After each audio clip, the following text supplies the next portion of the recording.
তো hey guys welcome back to the another video. So বন্ধুসকল এটা বিশেষ গুৰুত্বপূৰ্ণ ভিডিও সকল সো বন্ধুসকল এটা বহুতে ভাল খবৰ এডিআৰই অৰ্থাৎ আসাম ডাইৰেক্ট ৰিক্ৰুটমেণ্টৰ যেটো গ্ৰেড 3 এডমিট কাৰ্ড সেই এডমিট কাৰ্ডখন আহি গল বন্ধুসকল ঠিকে শুনিছে ইয়াত আপোনালোকে নিশ্চয় চাই আছে এটা লিংক এটা দিয়া আছে ডাউনলোড এডমিট কাৰ্ড লিংক ইয়াতে চাওক যে state level recruitment commission for class 3 অৰ্থাৎ গ্ৰেড 3 পোষ্ট আৰু এটা দিয়া আছে ডাউনলোড এডমিট কাৰ্ড আৰু এটা তিনিটা লিংক দিয়া আছে লিংক 1 লিংক 2 লিংক 3 তো এইবিলাকত ক্লিক কৰি আপোনালোকে আপোনাৰ নিজৰ যেটো এডমিট কাৰ্ড সেই এডমিট কাৰ্ডখন ডাউনলোড কৰিব পাৰিব সো ইয়াতে আপোনালোকে প্ৰথমে কি কৰিব এই লিংক ভিডিওটো প্ৰথমে লাইক কৰি দিব তাৰ পিছত যদি আমাৰ ইউটিউব চেনেলটা যি প্ৰথমবাৰ আছে তেলকে চেনেলটো সাবস্ক্ৰাইব কৰনে প্লিজ সাবস্ক্ৰাইব কৰিব আমাৰ 1 লাখ সাবস্ক্ৰাইবাৰ হ'বৰে হল তো প্লিজ সাবস্ক্ৰাইব কৰিব সো বন্ধুসকল এতিয়া কথা হল যে এডমিট কাৰ্ডখন কেনেকৈ ডাউনলোড কৰিব ডাউনলোড কৰাৰ বাবে আপোনালোকে প্ৰথমে কি কৰিব আপোনালোকে অফিচিয়েল ৱেবছাইটত এনেকুৱা ডাইৰেক্ট আহিব পাৰে মানে সাৰ্চ কৰি ষ্টেট লেভেল ৰিক্ৰুটমেণ্ট কমিশনৰ যেটো ৱেবছাইট অৰ্থাৎ আপোনালোকে সেৱা অনলাইন ওআৰজি আপোনালোকে যাব পাৰে বা assamgov.gov.in এনেকুৱা আপোনালোকে যাব পাৰে কিন্তু আপোনালোকে যদি এই ভিডিওটো ডেসক্ৰিপচনত এটা লিংক আছে এই লিংকত যদি ক্লিক কৰিলে আপোনালোকে ডাইৰেক্ট এখন পেজত আহি যাব তো এই ৱেবছাইটত আহাৰ পিছত আপোনালোকে তলফালে স্ক্ৰল কৰিব আৰু স্ক্ৰল কৰিলে এটা চাব পাৰিব যে এটা তলত দিয়া আছে important website link for ADRE admit card so ইয়াতে চাব যে ডাউনলোড এডমিট কাৰ্ড ক্লাছ 3 অৰ্থাৎ গ্ৰেড 3 ৰ কাৰণে সো ইয়াতে চাব যে ক্লিক হিয়াৰ বুলি দিয়া আছে সো ইয়াতে যদি ক্লিক কৰিলে আপোনালোকে ডাইৰেক্ট এখন পেজত আহি যাব আৰু এইখন পেজত আহিলে ইয়াতে আপোনালোকে চাব পাৰিব যে ইয়াতে দিয়া আছে প্ৰথমে দিয়া আছে state level recruitment commission for class 3 post important link download admit card ইয়াতে প্ৰথম দিয়া আছে paper 3 for HSLC level post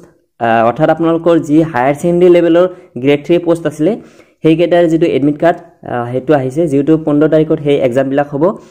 so তাৰ বাবে এতে অতি সোনকালে মানে লিংকটো দিয়া গৈছে আপোনালোকে এতিয়া আপোনালোকে এডমিট কাৰ্ডখন ডাউনলোড কৰাৰ বাবে ইয়াৰ পৰা আপোনালোকে ইয়াৰ যিকোনো এটা লিংকত ক্লিক কৰি দিব সো ইয়াতে প্ৰথমে যদি আপোনালোকে লিংক 1ত ক্লিক কৰিলে আপোনালোকে এতিয়া বৰ্তমান আপোনালোকৰ এনেকুৱা আহি যাব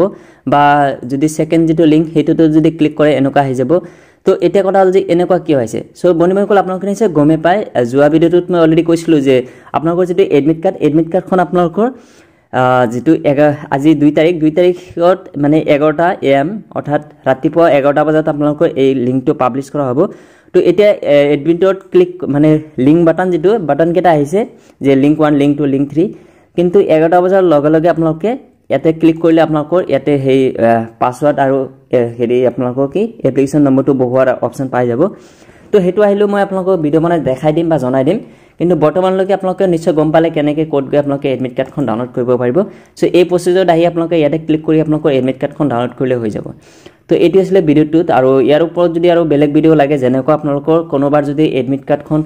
হেৰি এপ্লিকেশন নম্বৰটো হেৰাই গৈছে বা পাসওয়াৰ্ডটো পাহৰি গৈছে সেই সম্পৰ্কে কেনেকৈ কি কৰিব লাগে সেই সম্পৰ্কে মই আপোনালোকক ভিডিও বনাই দেখাই দিম কেনেকৈ আপোনালোকৰ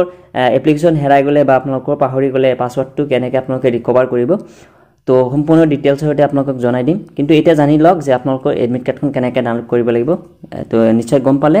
তো ইয়াতে আহি জাস্ট আপোনালোকে ক্লিক কৰিব আৰু এইটো বস্তুত মানে ইয়াতে আহি কিনে ওপেন হৈ যাব আপোনালোকে আইডি এপ্লিকেশন আইডি আৰু পাসওয়াৰ্ড বহাই কিনে আপোনালোকে সাবমিটত ক্লিক কৰি আপোনালোকে ডাউনলোড কৰি ল'ব হ'ল মানে PDF ফৰমেটত আহিব তো PDFটো ডাউনলোড কৰিলে হ'ল তো এইটো আছিল ভিডিওটো যদি ভিডিওটো ভাল লাগিছে প্লিজ লাইক কৰিব মিষ্টাৰ সকম ডিপ চেনেলত নতুন আহিলে প্লিজ সাবস্ক্ৰাইব কৰিবলৈ নাপাহৰিব সোনকালে আজিলৈকে মানে জয় অসম।